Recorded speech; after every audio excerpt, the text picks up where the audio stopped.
Hello प्यारे बच्चों। तो आज हम क्लास 8 का चैप्टर 4 पढ़ेंगे, जिसमें हम पढ़ेंगे दहन और ज्वाला। तो आइए हम इस चैप्टर को आगे बढ़ाते हैं और समझने का प्रयास करते हैं। हम घर पर, उद्योगों में और वाहनों को चलाने के लिए विभिन्न प्रकार के ईंधन का उपयोग विविध प्रयोजन के लिए करते हैं। तो ये बात सही भी है, क्योंकि उद्योगों में और वाहनों को चलाने के लिए विभिन्न प्रकार के ईंधन का उपयोग किया जाता है। ये आप भी जानते हैं और हम भी। जैसे वाहनों में पेट्रोल, डीजल इनका प्रयोग करते हैं। उद्योगों में भी इन सब का प्रयोग करते हैं, जैसे मशीनों को चलाने के लिए। ठीक है, केरोसिन, ऑयल इन सब का यूज़ करते ही हैं। क्या आप अपने घरों में प्रयुक्त होने वाले कुछ ईंधनों के नाम बता सकते हैं? जैसे कि घरों में प्रयोग होने वाले ईंधन के नाम बता सकते हैं? तो आप बिल्कुल बता सकते हैं। LPG, CNG. व्यापार और उद्योगों में उपयोग होने वाले कुछ ईंधनों के नाम बताइए। मोटर गाड़ियों को चलाने वाले कौन से ईंधन काम में आते हैं? तो आपको पता है, डीजल और पेट्रोल। व्यापार और उद्योगों में, तो उद्योग जो होते हैं वहाँ पर सभी प्रकार के ईंधन का प्रयोग किया जाता है। ठीक है, उसके अलावा आपकी सूची सम्मिलित ईंधन होंगे। आपकी सूची में सम्मिलित ईंधन होंगे, जैसे गोबर है, लकड़ी है, कोयला है, कास्ट कोयला है, पेट्रोल है, डीजल है, संपीड़ित प्राकृतिक गैस है आदि।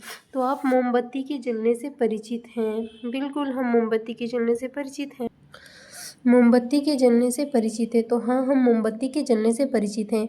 आप मोमबत्ती के जलने और कोयले जैसे ईंधन के जलने में क्या अंतर होता है? तो जब मोमबत्ती जलती है तो उससे ऊष्मा उत्पन्न होती है, उससे जब मोमबत्ती जलती है तो उससे प्रकाश उत्पन्न होता है, और जब कोयला जलता है तो उससे ऊष्मा उत्पन्न होती है। शायद आपका अनुमान सही था।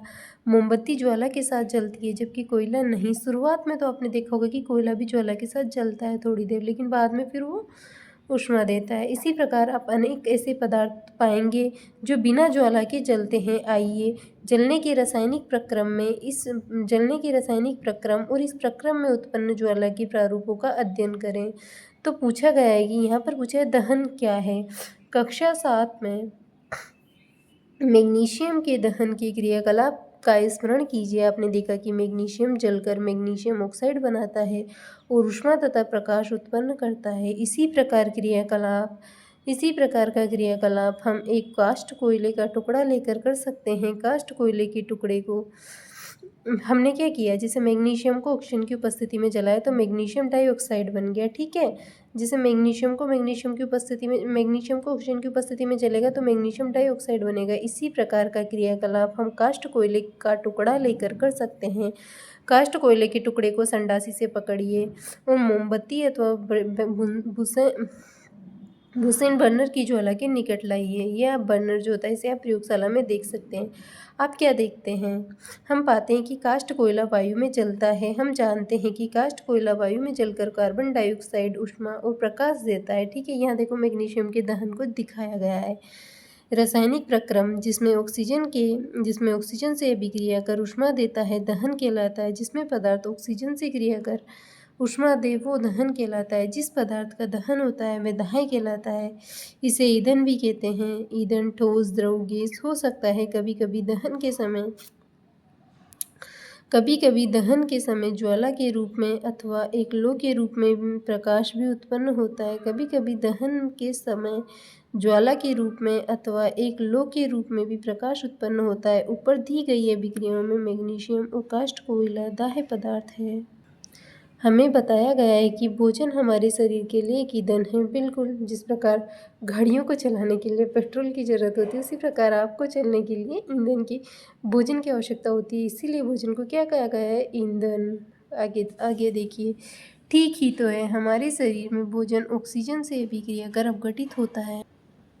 ठीक ही तो है, हमारे शरीर में भोजन ऑक्सीजन से अभिक्रिया कर अपघटित होता है और ऊष्मा उत्पन्न होती है। हमने कक्षा 7 में सीखा है।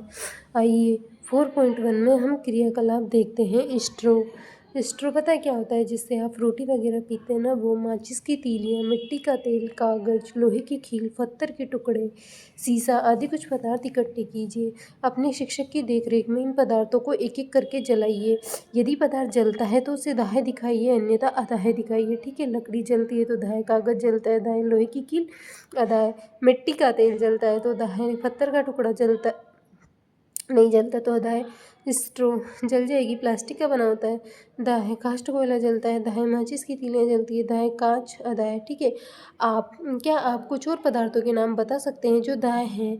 क्या आप कुछ और पदार्थों के नाम बता सकते हैं जो दाह है? इस सारणी में 4.1 इस सारणी इस इन्हें सारणी 4.1 में जोड़ सकते हैं। आइए उन परिस्थितियों का पता लगाएं जिनमें दहन होता है। तो यहाँ देखिए क्या किया गया है। यहाँ पर हमें 3 क्रियाकलाप दिए गए हैं। यहाँ पर आप देख सकते हैं कि सावधानी, जलती मोमबत्ती को पकड़ते समय सावधानी रखिए। यहाँ पर 3 दिखाया गया है। दहन के लिए वायु आवश्यक होती है। एक जलती मोमबत्ती को मेज के ऊपर रखिए। कांच जलती मोमबत्ती को मेज के ऊपर रखिए और उसे कांच की चिमनी को मोमबत्ती के ऊपर लकड़ी के गुटकों की सहायता से इस प्रकार रखिए कि वायु चिमनी में प्रवेश न करे। वायु का चिमनी में प्रवेश होता रहे। चित्र 4.2 में देखिए ज्वाला को क्या होता है। अब लकड़ी के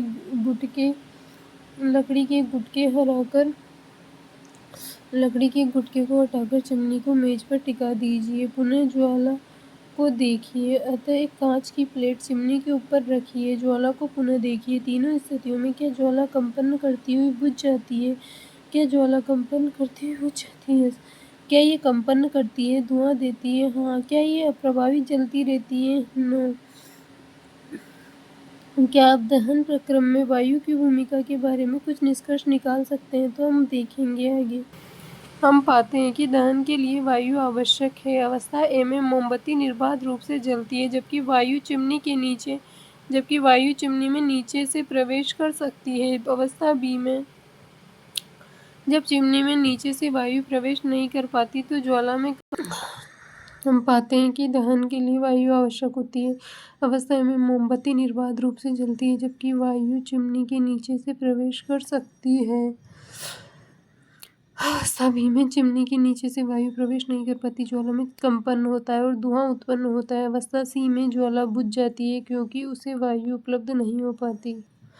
हमने पढ़ा है कि सूर्य अपनी ऊष्मा और प्रकाश स्वयं उत्पन्न करता है। क्या यह भी एक प्रकार का दहन है? हाँ।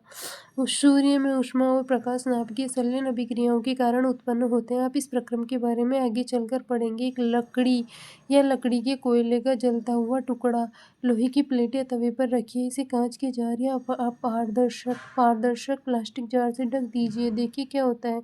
क्या कुछ समय बाद लकड़ी का कोयला जलना बंद हो जाता है? क्या आप सोच सकते हैं कि जलना बंद क्यों हो जाता है? तो उसे ऑक्सीजन नहीं मिली इसलिए। आपने सुना होगा कि जब किसी व्यक्ति के वस्त्र आग पकड़ लेते हैं तो आग बुझाने के लिए व्यक्ति को कंबल से ढक देते हैं। क्या आप बता सकते हैं कि ऐसा क्यों होता है? अब अपने कुछ अनुभवों को स्मरण कीजिए।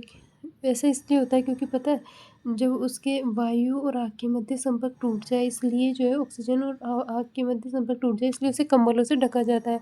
आप अब अपने कुछ अनुभवों को स्मरण कीजिए और माचिस की तीली अपने आप से क्या माचिस की तीली अपने आप से जल उठती है? ये किस प्रकार जलाई जाती है? घर्षण उत्पन्न करके जलाई जाती है। क्या कागज़ के टुकड़े को जलाने का अनुभव अवश्य होगा। जब जलती हुई माचिस की तीली उसके पास लाते हैं तो ये जल उठता है।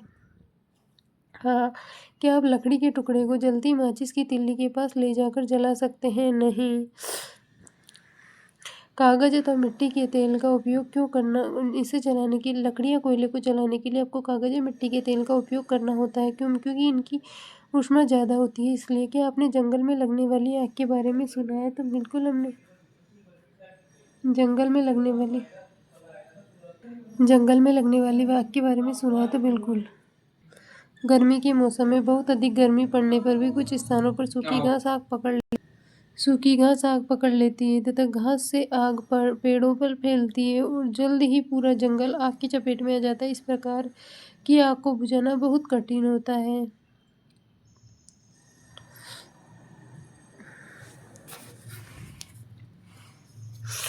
क्या ये अनुभव आपको बताते हैं कि विभिन्न पदार्थ विभिन्न ताप पर आग पकड़ लेते हैं? वे न्यूनतम ताप जिस पर कोई पदार्थ जलने लगता है उसका ज्वलन ताप कहलाता है। एलपीजी पेट्रोल का ज्वलन ताप सबसे कम होता है, इसलिए वो माचिस से भी जल पड़ते हैं। क्या आप बता सकते हैं कि कमरे के ताप पर माचिस की तीली अपने आप क्यों नहीं आग पकड़ लेती?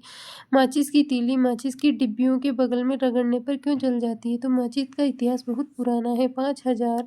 5,000 से अधिक वर्ष पूर्व प्राचीन मिस्र में गंधक में डुबोए गए चीड़ की लकड़ी के छोटे टुकड़े माचिस की तरह उपयोग किए जाते थे। आधुनिक निरपराध माचिस का विकास 2 वर्ष पूर्व हुआ, जो एंटीमनी ट्राइसल्फाइड, पोटेशियम क्लोरेट और श्वेत फास्फोरस का मिश्रण है।